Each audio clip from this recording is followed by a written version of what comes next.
Well, hi and welcome, everyone. My name is Jennifer MacDonald, and I'm based at Dalhousie University in Canada.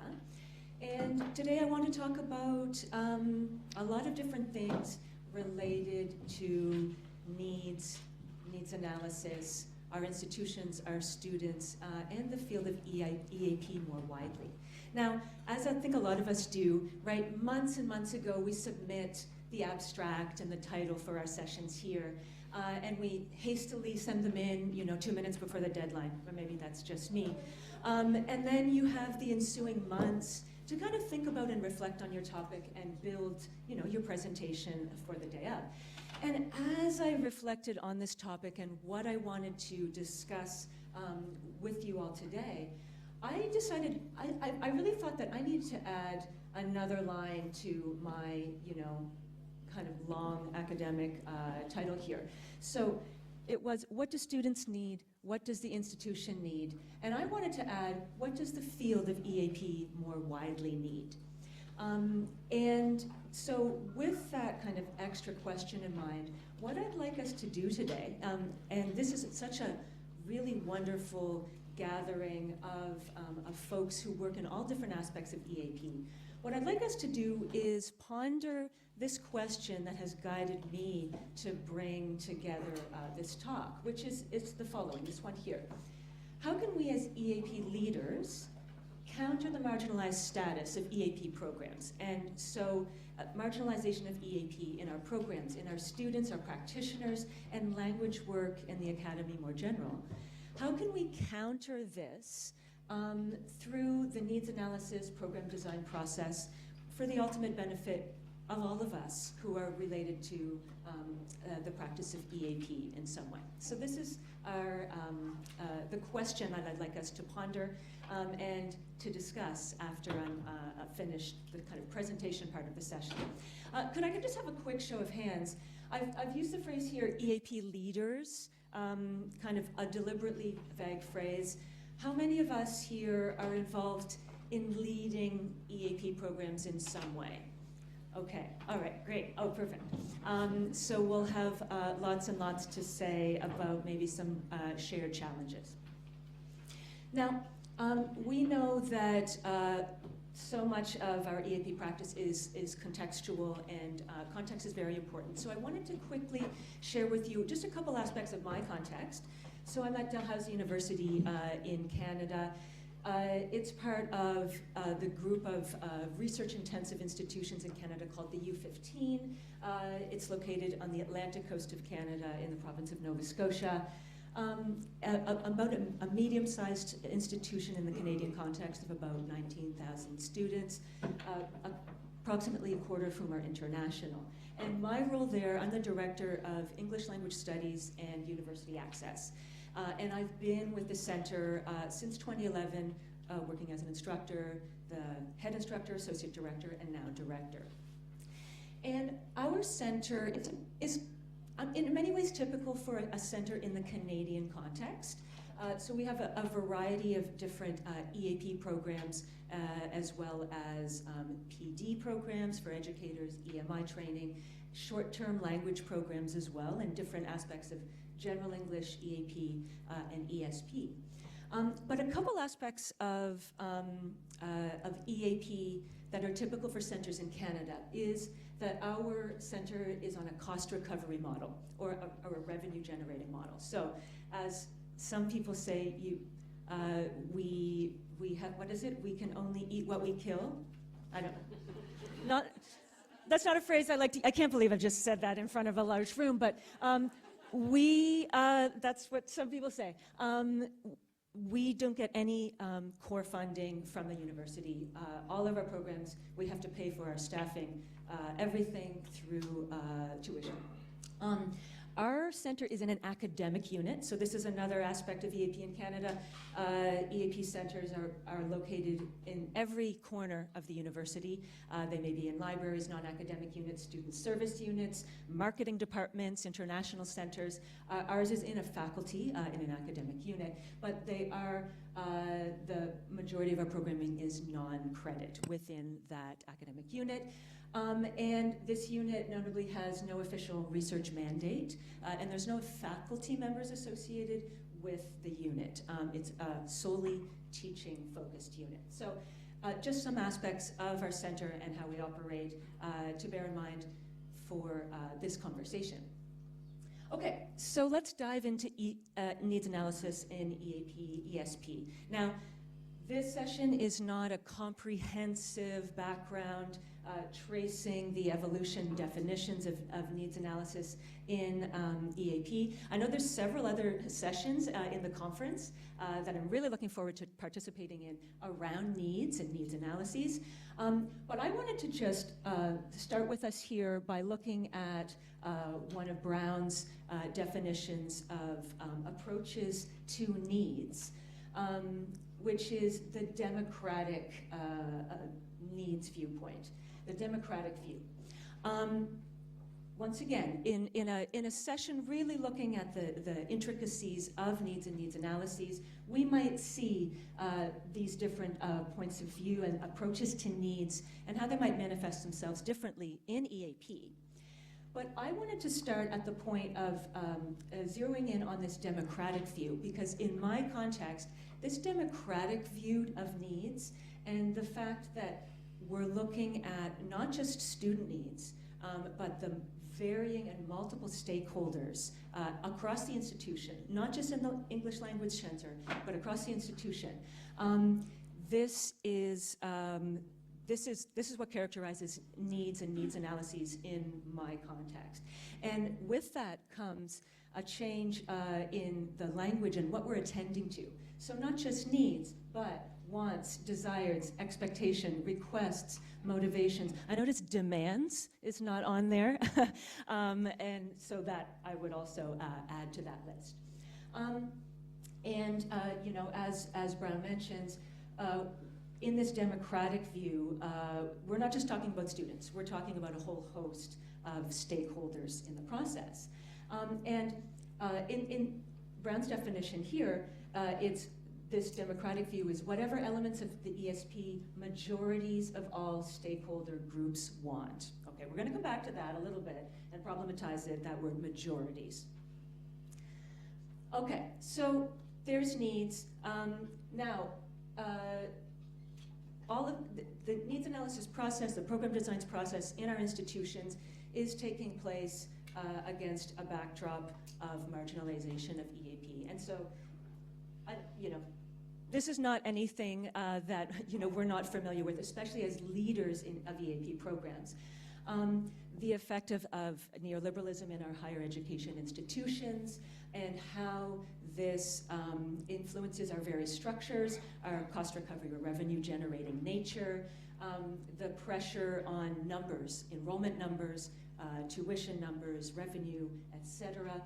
And what these do to our centers and kind of position us as instruments, as tools for a lot of things, very often related to recruitment and enrollment. And as we know, what this can result in is marginalization of our programs, of our practitioners, our teachers, the students we work with, and language work in general within the academy. And once again, there's lots and lots of great presentations really zeroing in on this, maybe being given by some of you later in this conference. But what are some of the characteristics of this marginalization, the non-credit bearing or adjunct nature of a lot of the programming that we do? That's certainly the case for our center. Precarity with our teaching and teaching staff, unclear professional roles and identities and how we interact with the other units, both academic and non-academic within the university. The teaching focus and, you know, absence of scholarship and research in some of our centers, and of course the efforts of language work and the work that we and our students do can be minimized. So we have this is this backdrop of marginalization. Okay, so now in a climate of marginalization and going back to this idea of needs analyses, we have the work of Sarah Benesch and her work in critical pedagogy and EAP. I'm sure many, if not most of us, are familiar with. But I wanted to just share an example of hers from 1996, a golden oldie, around bringing criticality into the needs analysis process. And so what she was urging us to do is to move from needs analyses as descriptive, describing, what's there, what's needed, perhaps what may be absent, and to bring criticality into it, searching for solutions to ESL students' linguistic and social marginalization. So, and to move from not just acknowledging what's in existence, but using it as a venue and an arena, an avenue for social change and to benefit students. And so the example that she gives in this publication, this article, was from an EAP course. It was a paired adjunct course with a psychology course in a college in the US. And her students were dealing with very contradictory demands. On one hand, the course that they were studying in was a large lecture course, multiple choice assessment. And so on one hand, that's what they are required to do, their requirements. But they also, these students had to, at the end of the semester, complete this university-mandated writing exam, which would determine their academic future in the institution, and also, had other linguistic demands over and above being able to deal with listening comprehension in a large lecture, for example. And so what she developed as part of this course were activities that not only help students deal with the requirements of the course, okay, so of course being able to successfully complete multiple choice exams and deal with large lectures, but to also challenge those requirements and challenging this idea of a user of English as an additional language as kind of a passive listener, passive participant. And so empowering them with small tutorials, with the professor using user student-generated questions, for example, to guide these. And then as well, an important part for Benesch of this critical needs assessment and the ensuing activities which she designed was going beyond not just the requirements, not just activities which challenge the requirements, but also those which worked outside the requirements to create possibilities for social awareness and action. In her context, in her case, there were several activities related to political activism, etc. And so what we can see here, and of course there is so much great, wonderful work, many of it by some of you here, on critical pedagogy, critical approaches in EAP. I just wanted to show this as one example and as a launching off point for something I'd like to propose to you. So we see marginalized, marginalization of EAP. We all deal with it. This was Benesch's one thing that she proposed as a way forward and a way to navigate that. Of course, some of us might just propose, let's just, burn it all down. And I'm sure many of us have that, that idea crosses through our minds some days. But I wanted to propose a way a very practical suggestion or idea about how to reconcile what seemingly can be, very disparate approaches and kind of mindsets. So taking from and building on Benesch, who proposed through the critical needs analysis to shift from description to criticality, to search for solutions to her students' marginalization, I'd like to propose that we take a look at and try to inject criticality to counter more widely the marginalization of EAP, our students, programs, practitioners, and language work. And so to benefit the field more widely. So in other words, can we find a middle ground somehow between student needs, institutional needs? Do they have to be mutually exclusive? Do they have to be in opposition? Can we find a way through? Can we have our cake and eat it too? Or at least can we try? So let's think about this, let's talk about this, and let's explore some ideas. So now I just put here, in my context, what are some of the institutional needs? Remember, we're using that word needs as synonyms with wants, demands, requirements, requests, etc. So these might be slightly different for you in your context, but for me, they're the following. So the broader institution has needs, demands, requirements around recruitment, international student recruitment, and so some of the questions they may ask of an EAP program are around, is the EAP program attracting sufficient numbers of international students?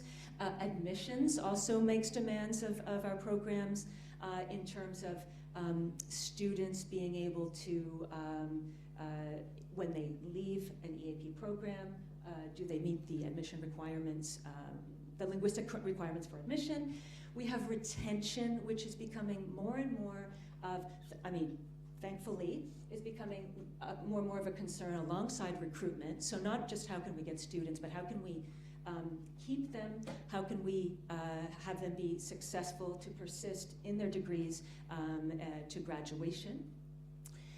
And then in my case, I have the want, the need of my faculty or my department around revenue from the programs. How can I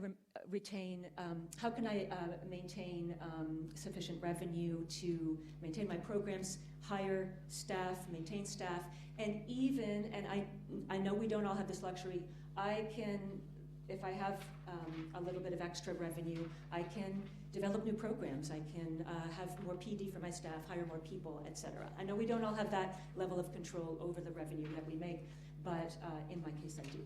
So these are some of the institutional needs that I'm dealing with within my institution. Okay, so now, how can we move then from this focus on that we saw in the Benesch example on through critical activities, creating students who are critically aware, they're empowered, they're confident users of the language. They can use language not only to meet the requirements that face them, but also to challenge them, both the existing requirements and some new requirements that may come their way. And so what I want to propose is this idea that those students who have benefited from a critical approach, the empowered, critically engaged students who are confident language users, they actually can better meet those institutional needs. So for example, students who are empowered, critically engaged are more likely to be successful academically. They are better equipped linguistically and critically to deal with the demands of their studies, but also to respond to new demands that may meet them. So this can have a positive benefit and influence on retention, for example. Similarly, students who have gone through an EAP program with teaching around academic integrity and introduce that in a critical way are also more likely to persist and contribute to retention goals of the institution. They can challenge marginalizing stereotypes about multilingual users of EAL. Also, students who are more empowered are happier, more satisfied, also more likely to persist in their degrees and finish their degrees. And students who have who are empowered, who are confident, are more likely to be satisfied with their EAP program, and to speak positively of it to friends, family, and to help contribute to better numbers in EAP programs, which leads to more revenue, which of course then can positively benefit recruitment, retention, and enrollment numbers. So one idea is this, that empowered students can benefit and can fulfill the institutional needs. The flip side of that as well is that some of those gaps that lead to or that characterize the marginalization of EAP programs, practitioners, etc., they can actually make a positive contribution to enrollment, to numbers within our institutions. So for example, academic credit. So the lack of academic credit is in many cases an aspect of the marginalization of EAP programs, but academic credit is a huge selling point and really attracts students. You know, if I can do an EAP program and get credit for it, wow, you know, that can really help us in recruiting students to EAP programs as well as to our institutions. And so, you know, what could be one way to contribute to some of these institutional needs? By doing something about one of the very things that is a part of EAP's marginalization. Similarly, direct pathway status. So in the context of our institution, what that means is when you finish EAP, you go directly into your degree program. You don't have to do a standardized exam or anything like that. The internal assessment within the program leads into this program of study. So similarly, these aspects of EAP, the absence of which can be a marginalizing factor, actually have a positive benefit on the institutional needs, wants, desires.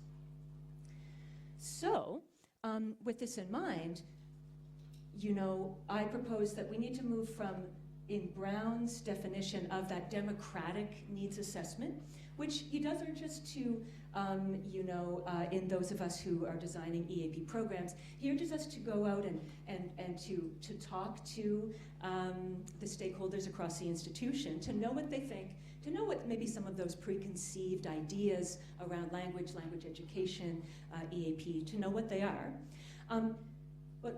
But Brown stops at knowing what they think about language and language education so that we can negotiate with them in the needs analysis process.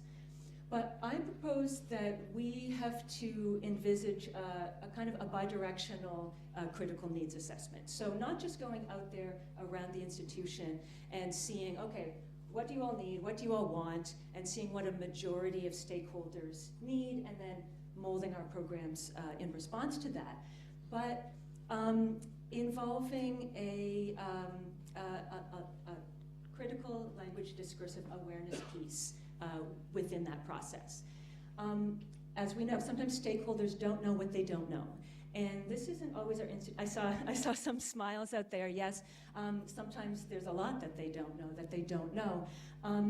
And so if we can make our needs analysis processes go both ways, we can help the stakeholders in the institutions understand the issues, understand what's at stake, understand, for example, that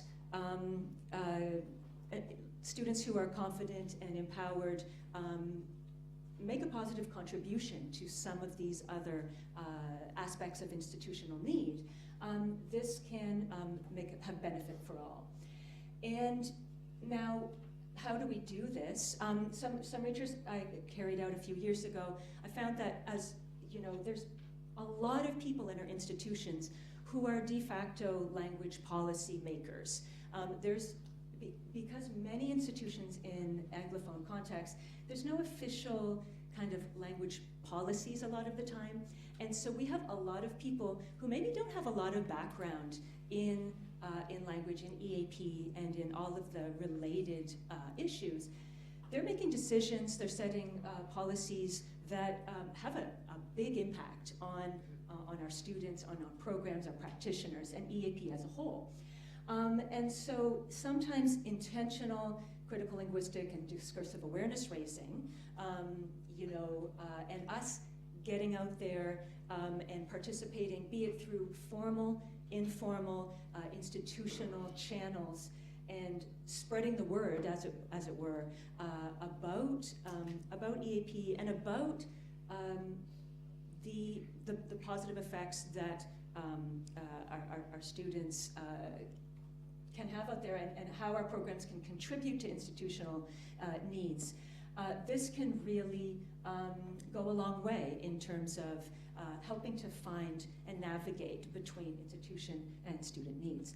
And so one example of this is carrying out research, small scale, large scale, qualitative, quantitative, whatever, on our programs, and sharing it once again through formal, informal, and other means. And really demonstrating the effect that our programs and our students can have on the institutional needs of recruitment, retention, admissions, and revenue. This is just one example. And so on that, I'd like to, turn the question over to you. This is one example that has been able to work well in my context in Canada. With all of this in mind, in your contexts, which are widely varying, what ways can you see to counter the marginalization of EAP through a kind of bidirectional approach to critical needs analysis in your context? So with that, I want to open the floor, turn it over to any comments, discussions, ideas, or anything anyone would like to add to this thought experiment for this morning.